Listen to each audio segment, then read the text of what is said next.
আসসালামু আলাইকুম রহমতুল্লাহি ওয়া বারাকাতুহু। আলহামদুলিল্লাহি ওয়াহদা ওয়াসসালাতু ওয়াসসালামু আলা রাসূলিল্লাহ আম্মা বা'দ। প্রশংসা আল্লাহর জন্য, শান্তি অবতীর্ণ হোক নবী মুহাম্মদ সাল্লাল্লাহু আলাইহি ওয়াসাল্লামের উপর, যার আদর্শকে বাস্তবায়ন করার জন্য আমাদের এই ক্ষুদ্র প্রচেষ্টা। আল্লাহুম্মা সাল্লি আলাইহি আল্লাহুম্মা বারিক আলাইহি।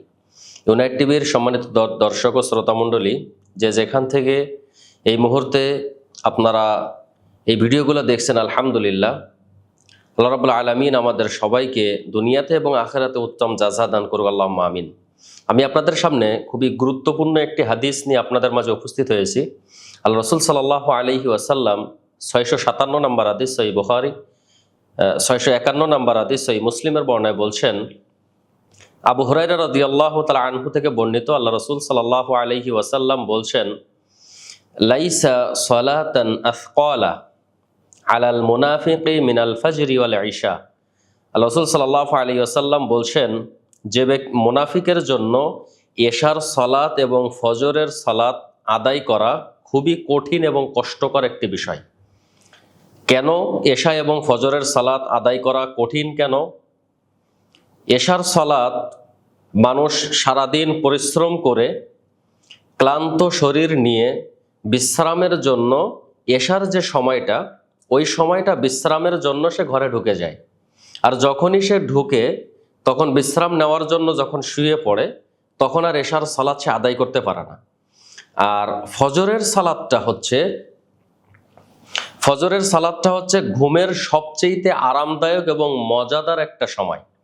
ফজরের সময়টা এমন হয়, অনেক সময় সারা রাত গরম থাকে, শেষ দিকে এসে একটু ঠান্ডা আবহাওয়া পেলে ওই সময় ঘুমটা খুব মজাদার হয়। এই জন্য ফজরের সালাত আদায় করাটা খুবই কঠিন। এই জন্য আল্লাহ রাসূল সাল্লাল্লাহু আলাইহি ওয়াসাল্লাম বলছেন, মুনাফিকের জন্য সবচেয়ে কষ্টদায়ক সালাত হচ্ছে এশা এবং ফজর। এই জন্য আমরা যারা নিজেদেরকে মুমিন দাবি করি, মুসলিম দাবি যারা আমরা করি, আমাদের জন্য সবচেয়ে গুরুত্বপূর্ণ বিষয় হচ্ছে বাকি যে 3 ওয়াক্ত সালাত আছে, জোহর, আসর এবং মাগরিব, এই 3 ওয়াক্ত সহ এশা এবং ফজরের সালাতকে গুরুত্ব সহকারে আদায় করা প্রত্যেকটা মুমিনের জন্য অতীব গুরুত্বপূর্ণ একটি বিষয়। আমরা দেখি অনেক সময় এমন হয় যে মাগরিব পড়েছে, জোহর পড়েছে, আসর পড়েছে, কিন্তু মাগরিবের পরে 7টা-8টার দিকে যখন কাজ করে বাড়িতে ফিরে, তখন সে শুয়ে পড়ে, ভাই এশা পড়বেন না? যে না, আজকে আর শরীরটা ভালো লাগতেছে না, এশা পড়বো না। এই যে দেখেন, এটা কিন্তু মুনাফিকের একটা লক্ষণ। ফজরের সময় ঘুমিয়ে আছে, ডাক দিলে উঠতেছে না, কিন্তু খুব মজাদার ঘুমায়। সে বলছে না, ঘুমটা খুব ভালো হচ্ছে, এখন না, পরে পড়বো, বা মানে অলসতা করে, আলসামি করে সে ফজরটা ছেড়ে দিল। এটা হচ্ছে মুনাফিকের একটা লক্ষণ। এই জন্য আমি আপনাদেরকে বলবো, যারা নিজেদেরকে একানিষ্ঠ মুমিন হিসেবে দাবি করতে চান বা বলেন যে আমি একজন একানিষ্ঠ মুমিন, তাদের জন্য আজকের এই হাদিসটা খুবই গুরুত্বপূর্ণ। বাকি 3 ওয়াক্ত সহ এশা এবং ফজরের সালাত আমরা গুরুত্ব সহকারে আদায় করবো ইনশাআল্লাহ।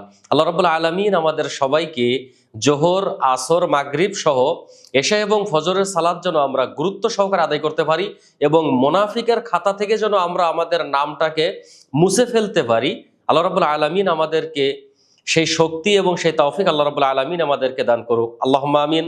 ওয়া আখিরু দাওয়ানা আলহামদুলিল্লাহি রাব্বিল আলামিন। আসসালামু আলাইকুম ওয়া রাহমাতুল্লাহি ওয়া বারাকাতুহু।